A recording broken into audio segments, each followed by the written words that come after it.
Our story begins with Suad is a forensic pathologist with a sharp mind and a reputation for cracking cases that leave the most seasoned investigators baffled. She is fearless, often spending entire nights in the morgue surrounded by bodies and autopsy reports.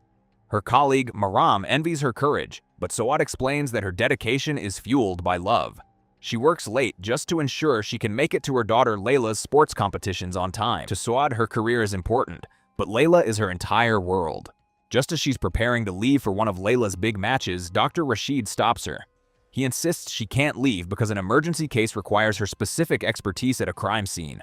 Suad protests, worried about the 9 a.m. start time, but Rashid reassures her she has 2 hours, plenty of time to inspect the scene and still make it to the stadium. At the crime scene, Colonel Khaled is looking at what appears to be a clear-cut suicide. The victim is hanging from a rope, but there's a bizarre detail. The rope is connected between the victim's head and the door. Khaled suspects foul play, but the logistics don't make sense. Every window was bolted shut from the inside, and the only door was blocked by the body. The police had to break in through a window just to gain access. Khaled orders his team to lower the body, but before he can untie the rope, Suad bursts through the door. The door swings open and the body thuds onto the floor. She immediately berates the officers, telling them this is a crime scene, not a puppet theater, and they shouldn't be touching the body before forensics has a chance to look. Khaled is furious, demanding to know who she is. Investigator Adnan quickly steps in, introducing her as the expert taking over for Dr. Rashid. Khaled dismisses her concerns, insisting the victim, Samir, took his own life and tells her to just stick to writing the report. Suad pulls out her recorder and begins her analysis. At first, she agrees it looks like suicide, but then she spots a cigarette butt and several cans of industrial pesticides. She asks Samir's brother, Zuhair, about the victim's job, and he confirms Samir worked in pest control. Suad's expression goes cold. She deletes her previous recording and re-examines the body. She presses down hard on the victim's chest, and a puff of smoke escapes his mouth. Khaled is stunned, asking if that was cigarette smoke. Suad explains that Samir was taking a drag of a cigarette when he was suddenly attacked and strangled. The smoke was trapped in his lungs. She deduces that Samir was using his chemicals to manufacture illegal drugs with a partner. They clearly had a falling out over money. The partner strangled him and staged the scene to look like a suicide, tying the rope to the door so that anyone entering would accidentally destroy the evidence. The killer was forced to hide in the house when the brother arrived unexpectedly, and with the police surrounding the building immediately, he had no way out. Suad points out that forensic teams and pest control workers wear similar protective gear, but there's one giveaway. Forensic specialists wear a very specific type of shoe to protect the scene. She looks at one of the officers standing among them and notices his shoes are wrong. She asks him if the drugs in his hand were really worth Samir's life. Realizing he's caught, the killer bolts out the window with the police in hot pursuit. With the case closed, Suad realizes she's out of time. Since her own car is blocked, she borrows Colonel Khaled's police cruiser and races to the club. She arrives just in time to see Layla win first place.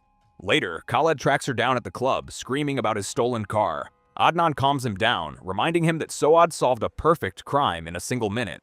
He warns the American-trained Khaled that Suad sees details that the rest of them simply miss. Meanwhile, a different kind of tension is brewing at the club. Samar and Mashal, two of Layla's rivals, realize she is a prodigy. Despite only being there for a week, Layla is already the top candidate for the Olympic team. Since the club can only nominate 2 athletes for the trip to France, they realize Layla is a direct threat to their futures. 3 months pass. It's the day of the final competition, and Suad arrives at the club, but Layla is nowhere to be found. She's not answering her phone, and no one has seen her. Panic sets in as Suad searches the streets. In the middle of her search, she gets a call from the morgue. They need her to sign off on an unidentified body that just arrived. She tries to refuse, but Rashid insists it will only take an hour. When she arrives, Maram tells her the body belongs to a teenage girl, roughly 16 or 17 years old, wearing a blue blouse and gray pants. A heavy sense of dread washes over Suad, and she tries to shake off her worst fears until she pulls the tray from the morgue freezer. Her world shatters when she realizes the body belongs to her own daughter, Layla. She collapses in tears, unable to control her grief as she stares at her child lying lifeless before her. Outside the morgue, Colonel Khaled argues with Dr. Rashid, insisting that Suad shouldn't be the one to examine her daughter, calling it a blatant conflict of interest. Rashid counters, arguing that a young girl like Layla wouldn't just end her life without a reason, and no one is more driven to find the truth than her mother. Khaled remains skeptical, worried that Suad is in deep shock and incapable of staying objective. Meanwhile, Maram stays close, praying for Suad to find the strength to endure such a loss. Back in the autopsy room, Suad's heart breaks as she records the data. She officially declares that her daughter took her own life, suffocating from a plastic bag connected to a helium tank. But just before she walks out, she makes a sudden move and deletes the entire diagnosis from the system. A gut feeling pushes Suad to perform a more thorough examination. Her suspicions are confirmed when she discovers Layla was pregnant and had recently undergone an abortion. She sits by the body, whispering her grief and asking who the coward was that did this to her. Moving quickly, Suad decides to bury her daughter's secret, destroying every shred of evidence regarding the pregnancy. When she finally steps out, she calmly informs the others that Layla died from inhaling helium. The following day, Suad's father mentions that Layla had been acting differently lately, irritable, confined to her room, and shouting during phone calls. When Suad presses for a name, her father's dementia takes over and he drifts away, losing touch with reality. Consumed by the need for answers, Suad scours Layla's laptop. On a club social media group, she notices a strange reaction to Layla's memorial photo from a girl named Samar. This raises an immediate red flag. Soon after, Layla's coach calls to offer condolences and mentions a memorial service at the club. Suad sees this as the perfect chance to scout her daughter's circle. At the memorial, she corners Mashael, Layla's best friend, and tries to bait her into talking about other friends. Mashael insists Layla was an introvert with no one else in her life. But when a guy named Nasser walks in and introduces himself as Layla's friend, Mashael's lie is exposed. She quickly backtracks, claiming he only knew her from a distance, but Suad isn't buying it. She senses a cover-up. Later, Suad stakes out the club, using her father's hearing aid to eavesdrop on the group. She hears Mashael berating Nasser for approaching Suad, while Samar expresses a bitter resentment toward the dead girl. Mashael warns them both that they're going to get caught. When Dr. Rashid calls out to Suad, the group realizes they're being watched and quickly disappears. Moments later, Mashael and Samar approach her with forced politeness, pretending to be helpful. Suad asks for Layla's phone password, subtly hinting that she'll crack it soon, intentionally rattling them. The group panics and sends Nasser to Suad's house to steal the phone. He sneaks in using a spare key, unaware that Layla's grandfather sees him from his wheelchair. Back at his apartment, Nasser reports his success to Mashael. Suddenly, he hears a noise in his closet.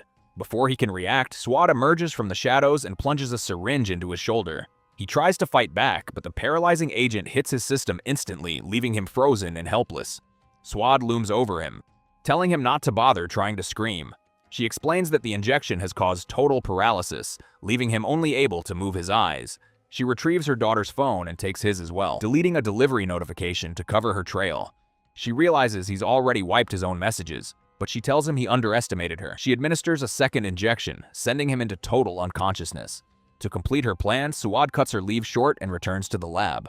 She is soon called to a fresh crime scene, Nasser's apartment. He lies dead on the bed exactly where she left him. Feigning shock, she identifies him to Khaled as a swimmer from her daughter's club. Khaled finds the connection suspicious, but Suad maintains her composure. After a brief examination, she announces the cause of death as heart failure due to a painkiller overdose. She insists on taking the body to the morgue, telling Khaled she'll find the definitive answers there. Inside the cold morgue, Suad stands over Nasser with a needle in hand. Suddenly, he stirs back to life, his eyes snapping open. He isn't dead. Not yet. This was all a calculated game Suad played to get him exactly where she wanted him. Though his eyes are wide with terror, he's completely paralyzed, unable to speak or move a muscle. Suad leans in, her voice cold as she tells him she is out for blood. She explains her dark plan. She's going to give him another injection that makes him appear dead, ensuring his own family will bury him with their own hands. She tells him that scientifically she won't be the one to end him. She'll just be the catalyst, just as he was for her daughter. Before the end, she demands answers, instructing him to blink once for yes and twice for no. She asks if he, Mashael, and Samar know why Layla died. He blinks once. The confirmation hits Suad like a physical blow. All three of them were involved. She then asks if the baby Layla was carrying was his. He remains motionless. When she asks if he assaulted her daughter, he blinks twice, but she doesn't believe a word of it. Overwhelmed by grief and rage, she administers the final dose and begins her work. Later, she calmly informs the authorities of the cause of death, a massive overdose of painkillers leading to sudden heart failure. She even pulls the body from the freezer to show them, maintaining her mask of professional detachment. Khaled remains skeptical. He finds it hard to believe a woman of Suad's expertise can't find a solid link between these two deaths. He reminds her that she has the most to gain from finding the truth. Suad plays her part perfectly, reminding him she's a forensic doctor, not a detective. Sometimes she's right and sometimes she's wrong. Khaled isn't convinced. He's certain a massive secret is buried here and insists they work together. At Nasser's funeral, Suad points out Mashael and Samar to Khaled, noting they were on Layla's team but skipped her memorial. Khaled realizes their bond with Nasser was clearly deeper than their friendship with Layla. Nearby, Samar is a complete wreck. Nasser wasn't just her teammate, he was her cousin and her boyfriend. She lashes out at Mashael, blaming her for everything and warning that this is only the beginning of their judgment. A new figure, Jazer, appears at the funeral. Suad doesn't recognize him, but she decides to follow him anyway. The trail leads to a surprising revelation. Jazer is Khaled's nephew. When Jazer gets home, he finds Khaled waiting for him. Khaled pressures the boy, explaining that he's investigating 2 connected deaths and needs to know the truth. He offers his protection as an uncle, but Jazer stays silent, insisting he has nothing to hide. That night, Suad digs into Jazer's life, discovering he's a core member of Mashael's circle. She even catches a glimpse of Layla's photos on his phone while tailing him. The next day, she confronts Khaled for keeping his family connection a secret. Khaled admits his relationship with his brother Nabil has been non-existent for years. They both agree that the only way to break the case is to turn the heat up on Layla's friends until someone cracks. Meanwhile, the walls are closing in on Mashael and Samar. They return to Nasser's place to look for clues and discover a food delivery confirmation on his phone from the night he died. The realization hits them. Why would someone order food if they were about to take their own life? They realize the message was manually deleted from his phone, and the pieces fall into place. Suad killed him and covered her tracks. Mashael is paralyzed with fear, realizing they are likely next on the list. What they don't know is that Suad has already bugged Jazer's car. She listens in as they discuss her, satisfied to hear the panic in their voices. The group is falling apart. Samar, desperate and mourning, threatens Jazer. She demands his father help Nasser's mother, who was recently kicked out of the hospital, or she'll expose the whole group. Suad listens to the infighting with a dark, predatory satisfaction. Her plan is working, they are turning on each other, and she's ready to pick them off one by one. Later, Khaled arrives at Nasser's house, and Samar quickly alerts the group that the police are on the scene. Khaled enters and informs Nasser's mother that they need her son's phone for the investigation. Samar quickly slips away to call Mashael, who warns her that if that phone reaches the police, they are all going down. Seizing the opportunity, Samar twists Jazer's arm, demanding he gets Nasser's mother back into the hospital immediately or she'll hand over the evidence. Jazer panics and promises to handle it, but it's too late. Nasser's mother collapses, and despite their efforts to revive her, she passes away, joining her son. Khaled offers his condolences but remains focused, asking Samar for the device. She lies through her teeth, claiming she can't find it and inviting them to search the room. They find nothing. Khaled and Adnan exchange looks. Nothing about this case has been normal from the very start. The detectives head to Suad's house to secure Layla's phone. They are met by Suad's father, who tells them they arrived just in time. His dementia is flaring up as he claims he saw a thief break into the house recently. He starts calling out for his son, Ali, but Suad quickly intervenes, explaining that Ali has been dead for years and her father is hallucinating. During the visit, a strange thumping sound echoes through the house. Suad remains composed, dismissing it as nearby construction. Eventually, she hands over a phone, appearing to cooperate to protect Layla's memory. However, Adnan isn't buying the act. He later voices his suspicions to Maram, noting how Suad's grief has been replaced by a cold, hardened shell. He's certain she's hiding something, especially after her visible tension during the noise at her house. The pressure mounts as Mashael and Jazer try to settle things with Samar. Samar is beyond reason, accusing Jazer of letting Nasser's mother die after promising to help. She demands £50,000 for her silence, or the phone goes to the police. Mashael realizes Samar is a ticking time bomb. Meanwhile, Suad starts receiving anonymous threats of her own. Someone knows she deleted the delivery message from Nasser's phone and claims to have a photo of her with the device. The blackmailer demands the same £50,000. Suad realizes it's Samar and agrees to meet her at the club after practice.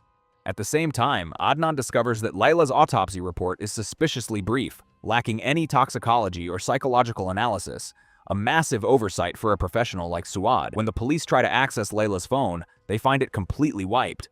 They don't realize Suad swapped the real phone for a decoy. Suad arrives at the club with a bag of cash, but the pool area is quiet. She spots a shadow on the water, and as she moves closer, she finds Samar's body floating on the surface. Suad flees the scene immediately, but Khaled intercepts her car on the road. She claims she just heard the news from the morgue and is in shock, but Khaled notices she's driving in the opposite direction of the club. Adnan hitches a ride with her, bluntly questioning the gaps in Layla's autopsy report. Suad deflects, telling him to file a formal report if he suspects her of anything. At the club, Dr. Rashid takes charge of the scene, pointedly excluding Suad from the investigation. Mashael arrives in a state of collapse as the police clear the area. Rashid's initial findings are baffling. There's no sign of a struggle, yet there's no water in Samar's lungs. She didn't drown. Adnan discovers Samar's locker has been forced open and her phone is missing. The club is locked down as everyone waits for the toxicology report to reveal the true cause of death. Khalid decides to head straight to his brother Nabil's house, demanding to see Jazer. When Nabil tries to block him, Khalid makes it clear. He is there as a lead investigator on Samar's murder. Jazer appears, feigning shock at the news of Samar's death. Khalid pointedly notes that Jazer is the common denominator in 3 recent deaths and demands to know where Mashael is. Jazer swears he has no idea. Khalid warns his brother that Jazer is harboring a criminal and needs to talk before he becomes the next victim. Nabil reveals his plan to send Jazer abroad tonight, and when Khalid asks if Jazer is involved in the murders, Nabil begs him to let the boy go, fearing they are all in the crosshairs. Khalid is forced to leave without an interrogation. Later that night, he calls Suad to report that Nasser's phone was found in Samar's room and that Jazer is fleeing the country.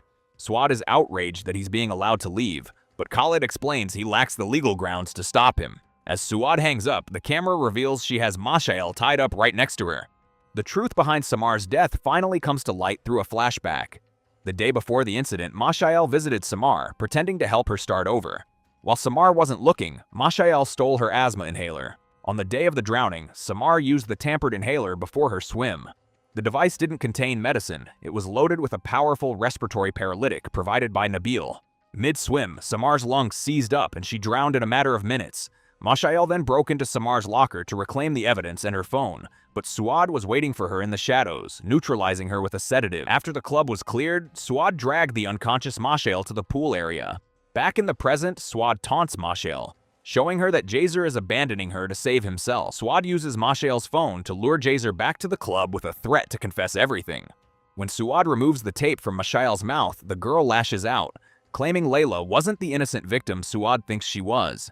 She describes how Layla supposedly toyed with the emotions of Nasser, Jazer, and the rest of the group. Mashael and Samar had teamed up to get close to Layla just to destroy her from the inside. During a trip for Mashael's birthday, they drugged Layla's drink. While Layla was unconscious, Jazer assaulted her and Mashael filmed the entire thing to use as blackmail. They left Layla alone and broken at the house, with Nasser following them, confused about what had happened. When Layla woke up and realized the extent of the betrayal, her world collapsed.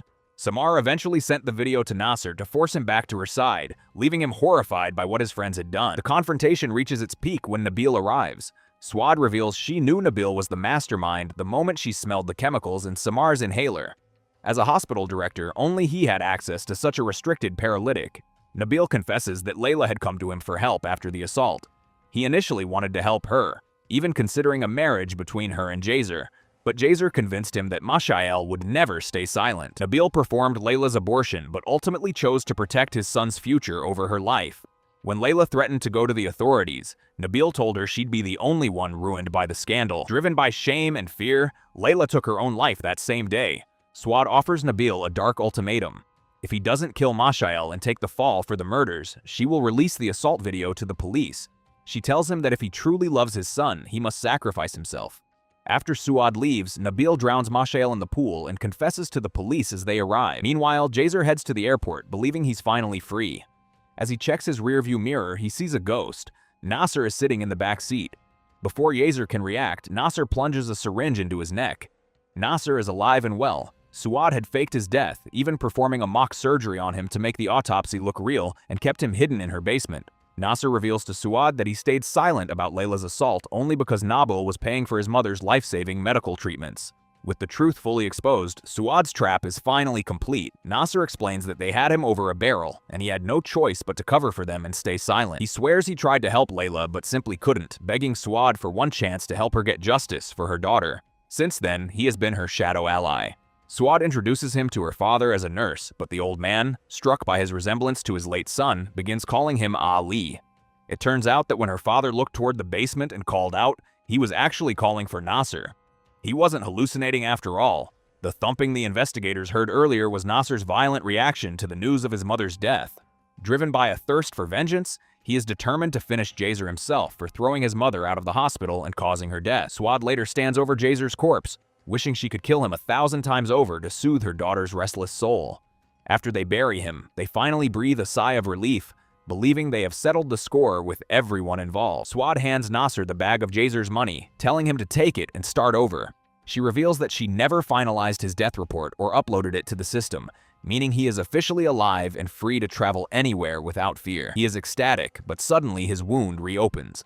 Swad warns him not to leave a single shred of evidence behind, taking the bloody cotton from him before they torch Jazer's car to wipe away the last of the trail. The next day, Swad returns to work and decides to run a tissue comparison between her daughter and Jazer, desperate for final closure. To her absolute horror, the match is 0%. Jazer was not the one who assaulted her daughter and got her pregnant.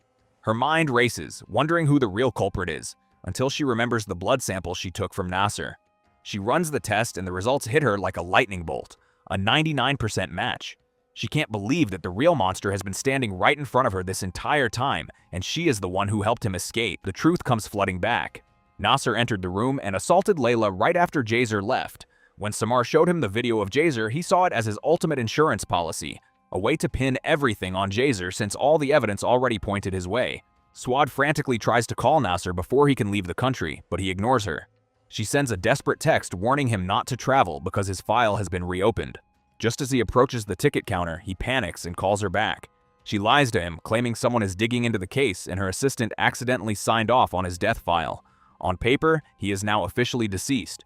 She warns him that if he tries to travel with that passport, he will be arrested immediately and the whole truth will come out. He falls for the trap and heads back. At home, Suad's father finally confronts her, revealing he saw Layla the night of the incident, leaving the house looking beautiful and returning a broken, disheveled mess. He blames Suad for the tragedy, accusing her of being too lenient. As they argue, Nasser calls to set up a meeting at Jazer's grave. Swad prepares to head out, but Khaled arrives in tears, informing her that Nabil has taken his own life in his cell. Khaled struggles to accept that his brother was a killer, but Swad tries to convince him that even those closest to us can hide a dark side. Suddenly, Khaled receives a message from Adnan and rushes off. Adnan has discovered recent activity on Nasser's bank account. They contact the central bank and confirm a massive deposit was made that morning. When they check the security footage, there he is. Nasser, alive and kicking, caught on camera making the deposit himself. The police are stunned by the bank footage and manage to track the taxi Nasser took to a remote spot in the desert. Using thermal imaging technology, they pinpoint a sudden heat signature in the middle of nowhere and move in on the coordinates. Meanwhile, Suad is already standing at that exact spot, waiting for Nasser to show up. When she calls him, her heart drops. It's her father's voice on the other end, happily telling her that her brother Ali is home and they're waiting for her to have lunch. Nasser takes the phone, his voice dripping with malice. He reveals he knows her secret. There is no open file and no travel ban. He tells her the games are over. Now, the cards are all on the table. Khaled and his team arrive at the desert site and deploy search dogs. It doesn't take long for them to find Jazer's body buried in the sand. Khaled fights to keep his composure, struggling to stay professional despite the overwhelming grief of finding his nephew like this. He knows he can't break down until every person involved is behind bars. Khaled and Adnan head to the forensics department to dig into Suad's records. They discover that she never actually filed Nasser's final death report. The file is sitting in limbo, officially marked as awaiting toxicology. There's no signature and no official stamp from her. Adnan isn't surprised. His instincts about her were right from the beginning. They find that the toxicology sample she submitted wasn't even from Nasser. It was from a random, unidentified body. They track down Goma, the morgue attendant, who admits he saw Swad moving a body box, but the person inside was still breathing. He explains that in a place like this, you see horrors every day, and most people learn to keep their mouths shut if they want to survive. Swad rushes home to find Nasser still playing the part of her late brother to fool her father. She pulls a weapon on him, but Nasser is faster, using her father as a shield. He admits he actually loved Layla but felt betrayed when he realized she was playing the entire group against each other. He gives Swad an ultimatum: book him a flight out of the country immediately, or her father is dead. Swad pretends to cooperate, but the moment he looks away, she sends a frantic text to Khaled, telling him Nasser is alive and holding them hostage. As the sirens approach, Nasser realizes Suad set him up. He raises his weapon to kill her, but her father lunges forward. With a sudden burst of strength, the old man strikes Nasser over the head with his cane, saving Suad at the last possible second. The police storm the house, arresting Suad and her father while the forensics team secures Nasser's body. Finally, the dark truth of Layla's death is revealed. In a flashback to that fateful day, we see that Layla didn't commit suicide. She had called her mother, begging for help and sending her location. When Suad arrived, Layla broke down, confessing her mistakes and crying that she wasn't in her right mind. But Suad didn't offer comfort. Consumed by a toxic obsession with family honor and shame, she flew into a blind rage. She grabbed Layla by the throat, screaming about the disgrace her daughter had brought upon them. In her fury, Suad squeezed until Layla went limp. The devastating reality sets in. The mother who spent weeks hunting her daughter's killers was the one who took her life with her own hands.